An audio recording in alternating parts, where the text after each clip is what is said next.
metaverse is really approachable, and we're experiencing even more and more in our daily lives. Take, for example, identity and access management. You know, we used to say trust but verify. Now we say zero trust. I don't trust you at all. So yes, I know I just logged in 2 or 3 minutes ago, but I'm obliged to provide my password again because the system doesn't trust that it's still me, and I'm still behind, beavering away at the keyboard. But zero trust is a great strategy for cybersecurity and online endeavors. I don't recommend using this with personal relationships. You don't want to be asking your spouse for their ID all the time. I don't recommend that. I don't recommend that. And that joke, by the way, usually gets more laughs. So, but I know a lot of you guys are jet lagged and so forth. So that's okay. That's okay. That's okay. All right, next. So this, you might think that this is a provocative statement, but yes, it's true that the metaverse is closer than you think, and CES 2023 is going to, I think, really bring that into sharp relief, and you're going to see a lot of evidence here. Now, of course, any dialogue these days around metaverse is very likely to be met with skepticism. And that's okay because we've seen no shortage of marketing spin, and then also we probably had debates with our friends and colleagues on what is metaverse and debates about definition. And so I do think it's true that metaverse as a term is still a speculative one. Metaverse is still a speculative term, but make no mistake, this is a real trend. Just as the internet was a real trend in the early 1990s, I didn't know what it was. I'm old enough to remember that, many of you are, but that's exactly the same dynamic that is manifesting around metaverse right now. But here's what's important. Here's what's important. At CES 2023, we start to see legit substance forming around this trend of metaverse. What am I talking about? Well, 2 things really. One is technology innovation, of course, at CES. But the other is business strategy. That'll be illustrated in different use cases that you're going to be able to check out and maybe even participate in through a demo at CES. Which is why I think it's better positioned, metaverse, as actually the metaverse of things. Because what we're learning about metaverse now, and you'll see this and witness this at CES, is that I think the hypothesis before was that metaverse meant these hyper-immersive shared experiences, something like Ready Player One. And that's actually turning out not to be true. In fact, there are degrees of immersion. But what metaverse to me really is the next generation of the internet. Now, what do I mean by that? What I mean is an online experience that has an elevated sense of immersion. We're all familiar with online shopping, 2-dimensional, an image, maybe there's a chat box. There's a lot more that we can do. And here's what it's going to look like. Really 2 modalities that you're going to experience at CES 2023. And the first one is virtualization. So what is virtualization? Well, this is metaverse manifesting in essentially virtualized 3D interactive spaces that, importantly, are accessible with a laptop, tablet, or phone. So this is really Web 3 and a much more compelling and interactive experience, and has, again, an elevated sense of immersion. A lot of digital twinning. This is consumer facing, many because a lot of people don't own VR headsets quite yet. Now, we know that will change in the coming years, but also can be individualized. The second modality that you'll see here at CES is, of course, immersion. And these tend to be more on the enterprise side for the reason I mentioned earlier. Not a lot of consumers own a VR headset yet, so a lot of enterprises are leveraging this technology that tends to be more fully immersive, a lot of digital twinning going on, simulation, a lot of collaboration, shared experiences, but in an enterprise context. So let's take a look at some of the innovation that we're going to see at CES. I want to start with virtualization and a company called TouchCast, which is part of the Microsoft exhibit over at West Hall. Now, TouchCast is a new breed of service provider, if you like, metaverse as a service. And I think Unity Technologies is another example of this emerging breed of service providers. And in this case, TouchCast has this virtualized retail space, 3D interactive, but it has a live person, a one-on-one individualized experience. That's refreshing. That's an elevated sense of immersion, and it's certainly leveled up from online shopping today. I think you'd agree. And this has some great benefits because whether we're shopping for a computer or a new pair of sneakers, the things that we can do in this virtualized 3D interactive environment are incredible. We can have a cutaway of the shoe to see exactly how this foam protects the runner's foot, or we can look inside the machine and see exactly how things are working. And all this can be done from home. And for the salesperson's sake, the sales rep, it looks just like being on a Teams call. This is innovation, and this is starting to happen now, virtualization in the metaverse. What about immersion? This is where it starts to get really interesting. And a company you're going to want to check out is OVR, stands for Olfactory VR. They're over in Venetian. And yes, they have digitized scents. But this is not your father's smell-o-vision. This is deeply impactful, and the statistics around olfactory elements rendering for memory and sense of immersion speak for themselves. And as it turns out, our sense of smell is actually our primary sense, not sight or hearing, but our sense of smell. And obviously it has a lot to do with our sense of taste. So it's our primal sense. And what you're going to see is, yeah, there are entertainment applications, but a number and a very long tail of therapeutic applications. So really advanced technology, bringing in smell to these immersive experiences and emblematic of the kind of path that we're on of deeper and deeper and deeper immersion as we move forward in time in this decade related to metaverse. But what about strategy?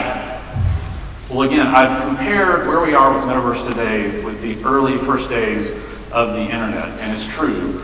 And I think right in the middle, the basic fundamental strategies of metaverse, and whether or not it's virtualized or fully immersive, are the same and congruent with the internet today as we know it. These three key strategies of communication, collaboration, transaction. And as we push these one way or the other for the consumer or the enterprise, you can see how we have a little bit different take on these.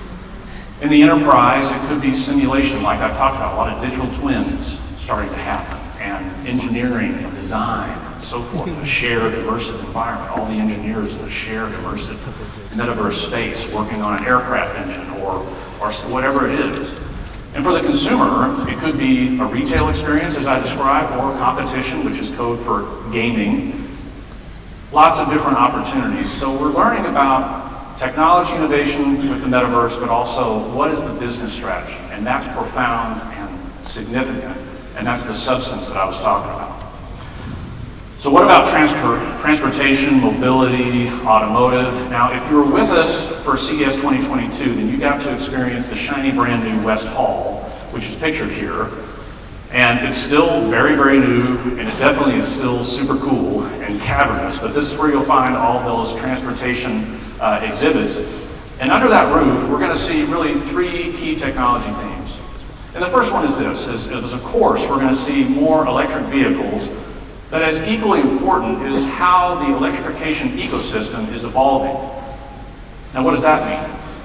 Well, what I'm talking about is advancements in battery chemistry, battery design, also charging systems. How are these things coming forward? Because having more electric vehicles is one thing, and that's how we grow the market, more EVs and more price points, different shapes and sizes for different customers and consumers. But it's also equally important to see how battery technology, how is range getting, how we able to drive further on a charge, what's happening with fast charging and so forth. So we'll get to see that. Second is really the advancement of autonomy. We've been talking for years and years about self-driving vehicles, haven't we? But now we're starting to see autonomy really earnestly move beyond passenger vehicles. And I would put at the salient of that narrative are self-driving trucks. I talked earlier about a labor shortage. Not just a US thing, a global thing. We just can't hire enough skilled workers like truck drivers. And here in the States, according to the American Trucking Association, by the year 2030, we will have, here again in the United States, a shortage of 160,000 truck drivers. How are we going to close that gap? Technology has the answer. So self-driving trucks, very important. We're delivering a lot of stuff online. We'll probably do even more in the metaverse. And so all this has got to get delivered somehow. Humans are the nice to have. Technology has the answer. We'll see it over at West Hall. And third is the transformation of the in-vehicle experience. And there's so much to unpack here. I need another slide, so let's go to the next one. And this is what I'm talking about. And just taking a look at this slide, you get what I mean when I say screenification. You get what I'm talking about when I say screenification. Yeah, incredible. So a lot more screens, the full breadth of the dash. It's like, yeah, I see your big screen in the center stack, and I raise you a whole screen across the entire dash and more in the back. So we start to layer in 5G connectivity, V2X connectivity.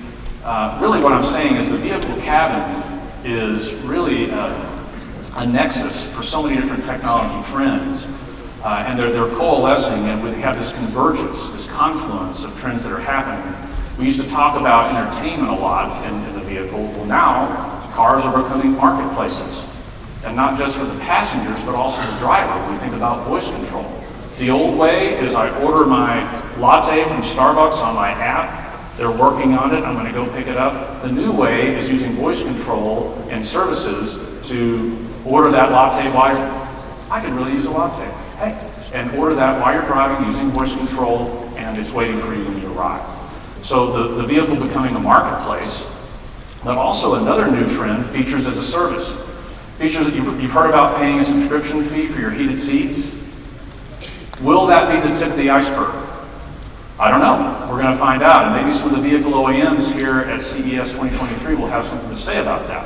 But it's entirely possible, as recurring revenue becomes increasingly important to industry players, not just in, say, the wireless industry, but also automotive, might the AM/FM radio that we all might have taken for granted by this time become a subscription service. If you want that, you have to pay a monthly fee. Again, I don't know, and I'm not saying it will, but features as a service is definitely an emerging trend that we'll learn more about at CES 2023. So I've said a lot there, but just to kind of encapsulate this, I mean, electrification, yes, but the point I want to make on this slide with electrification is not just land-based vehicles, but vehicles, yes, on land, but also in air with RISE and their personal electric VTOL, which they'll be giving demos of that outside of West Hall in the Platinum lot. So you'll actually be able to see this thing fly, which is going to be really cool. And then, of course, Candela is here with their electric hydrofoil watercraft, which is also cool, and the coolness factor needs no explanation. I mean, that thing looks awesome, and it's available for sale. But they're here, and you can check it out at CES.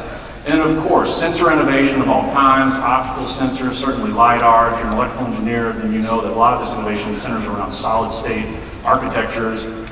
And vehicle performance, different tier ones, shape-changing body panels, potentially, and grills like the Mesa Plus from Magna as another example. And to talk a lot about this, we've got not one, but two automotive and transportation-focused keynotes, one from BMW, one from Stellantis. Definitely want to put these on your calendar, your diary to check out, because they're going to have a lot to say about the future of mobility between these two mega brands in automotive. You know how sometimes in technology we marvel that science fiction has become reality? Well, I think that's certainly true, and I know this is an antiquated kind of example. I'm an old guy, but it is true, and if you think about all these sensors and capabilities in the modern smartwatch, even just from a health standpoint, and more if you think about other advanced systems, say from MedOne, which has basically the equivalent of a medical tricorder in a box, you kind of start to feel like Dr. McCoy a little bit. Feel like Dr. McCoy. But as the Starship Enterprise had Dr. McCoy doing his thing in the sick bay, what are we doing down here on Earth? Well, a lot of us are constructing home health hubs. And we know the story about telemedicine and telehealth. During the season of the pandemic and the health crisis, this massively exploded for very obvious reasons. But what's happening now in the space is that we're seeing more sensors and wearables and other diagnostic tools come in to augment that. So more interactive live data streams that can be captured by the physician on the other end. So not just a bunch of talk, but actually a real data exchange. And that really levels up that level of care in telehealth. And certainly we know that telehealth is instrumental in extending care. Not everybody can get into the doctor's office, certainly if they live in remote areas. Maybe that's miles and miles, kilometers and kilometers away. Therapeutic systems, Abbott is here as another example. with a lot of advanced therapies using technology, pain management, also managing chronic disease. So this is a great example of when we talk about tech making life better. If you're managing a chronic disease like diabetes and you can have a technology solution that makes it easier and you feel better all the time, you're healthier and you live a longer life, that needs no explanation. That's amazing to see, and digital therapeutics in full force at CES this year. But it's not just about managing chronic disease or our visits with our doctors. It's also about health, fitness, really, and as part of the home health hub, and all kinds of connected health equipment and so forth. And here's another recurring revenue subscription service in some cases, but it all adds up to this home health hub that we're starting to see, not just here in the States, but really around the world being formulated. And I can go on and on and on about innovation in health tech, but let me just focus very quickly on three areas that I've really alluded to. The on-demand network around telehealth and these advanced sensors combining for an elevated experience. One particular use case where this is phenomenal is in remote patient monitoring. The old way, after you had your operation or procedure, you were obliged to spend so many days in the hospital. Not anymore, potentially. You can, with technology and these on-demand networks and sensors, you can be monitored from the comfort of your home. And nobody wants to spend 1 minute longer than they have to in the hospital. Am I right? So this is a great example of tech innovation in a new frontier. Mental wellness is another. So stress, anxiety management, also monitoring depression. And I want to make an important point here. In this case, with mental wellness, technology is not a substitute for the advice of a counselor, a psychologist, a psychiatrist, physician, whatever. It's really meant as a tool for monitoring and help in between visits. In between visits, helping stay on track with that therapy from a counselor or psychologist is one example. So not a replacement, but really a tool to help and hopefully lead to a quicker recovery. In virtual reality, I alluded to therapeutic uses on the OVR slide. So this, no need to go into here, but there are so many use cases tumbling out of VR as it relates to health. And now I'm laboring the point a little bit, but I know you guys like examples from the show floor, and here are three of them that you'll see. Essence Group for remote patient monitoring, Abbott I've talked about with their pain management Proclaim Plus solution, and SK with their Zero glasses. Ordinary looking glasses, but with sensors, they can predict epileptic seizures. So pretty important if you suffer from epilepsy, getting a heads up that you might have a seizure coming on. And to talk about all this, another amazing keynote, this is why I like to highlight, because these are great ways to capture some amazing perspective and also talk a lot about technology. We have in the panel a tremendous group of doctors moderated by another doctor. So what I'm really saying is there's a lot of knowledge in medicine, but also tech. And it may say future of care in America, but I would wager that that's a proxy for care around the world, and probably will have something to do with telehealth, as I described before. Sustainability and ESG is another trend that you're going to see at the show, and this slide is intentionally, the graphic is, it's a very horizontal trend.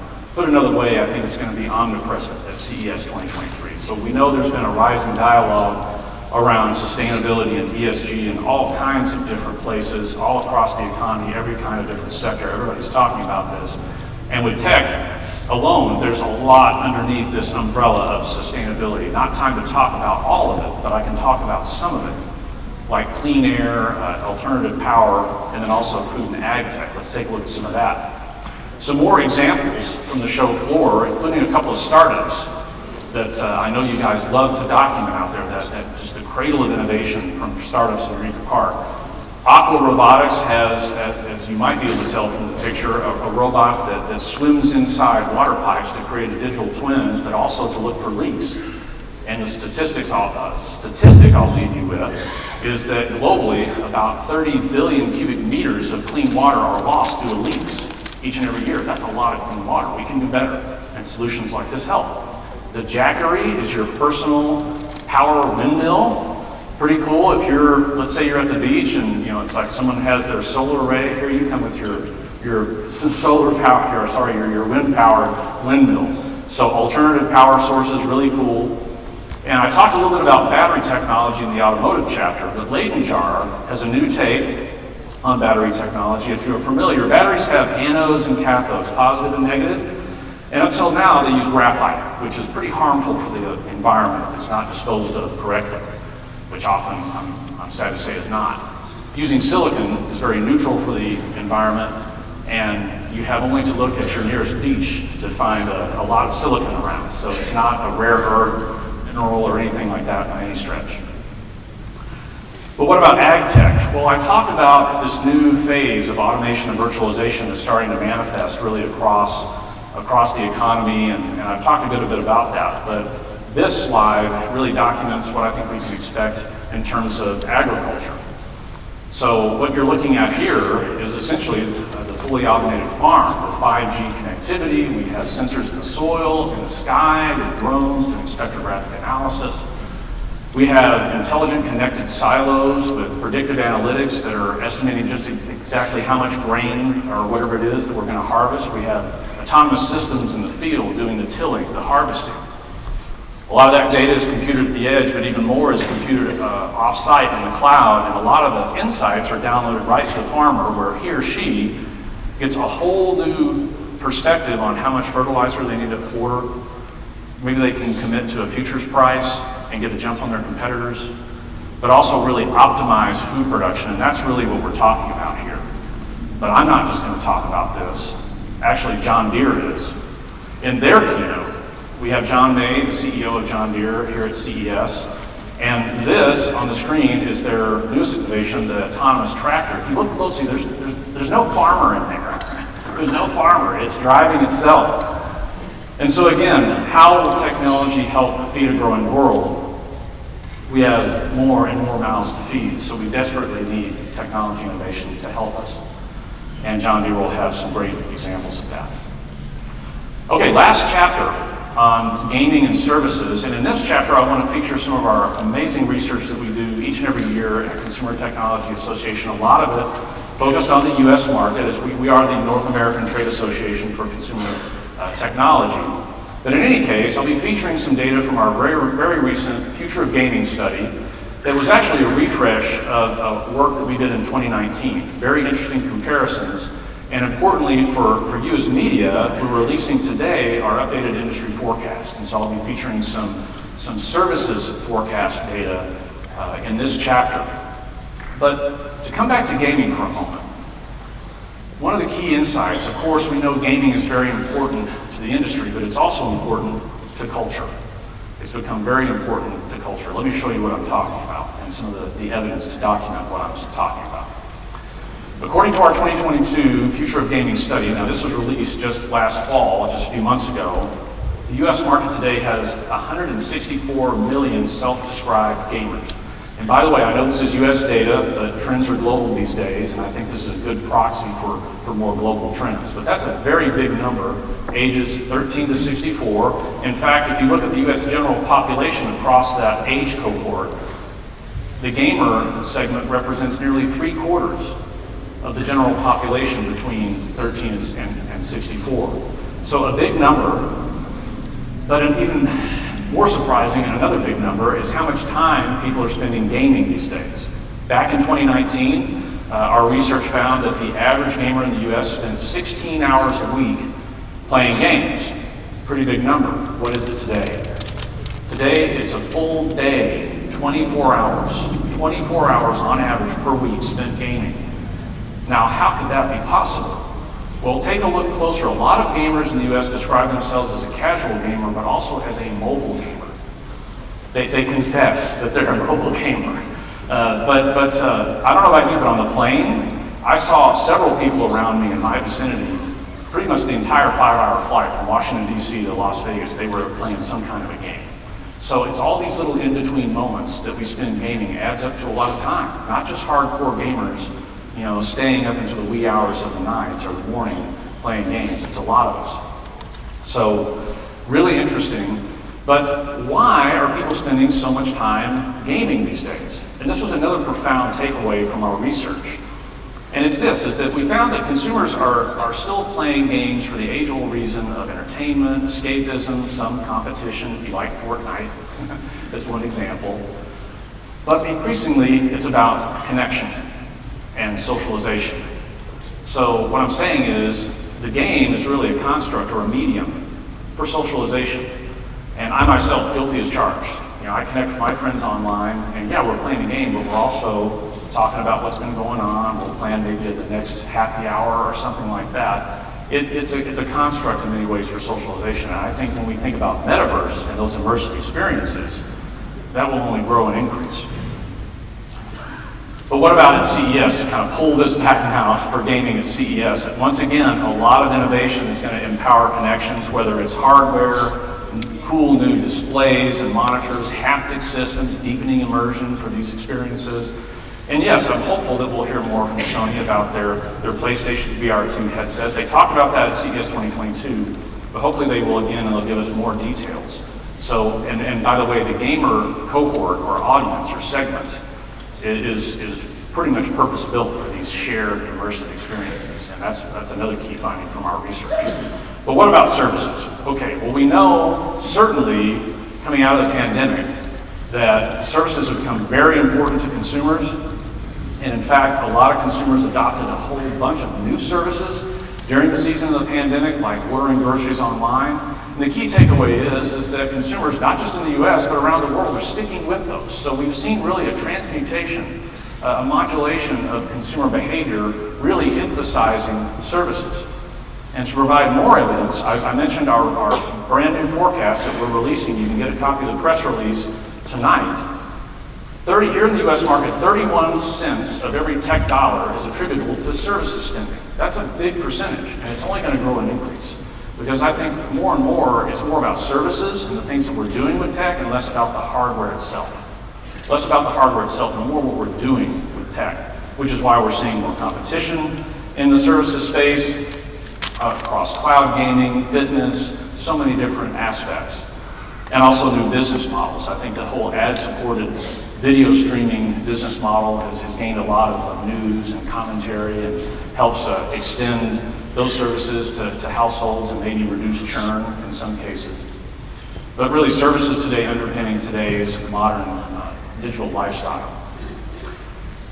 And to close out this chapter, again, this is from our recent forecast update. You can very clearly see the ramp, at least here in the US market, of services spending. And this was, again, a function of the season of the pandemic, where we really transmuted consumer behavior. It's more about services today.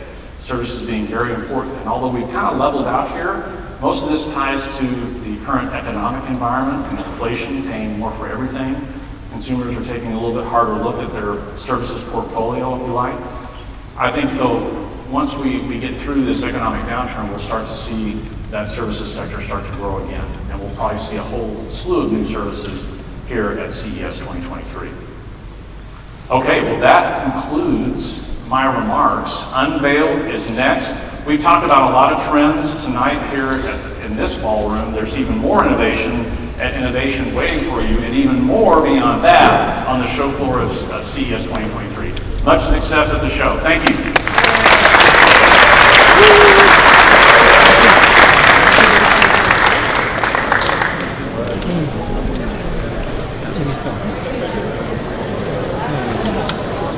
몰랐네. 깜짝 놀랐네. 양봉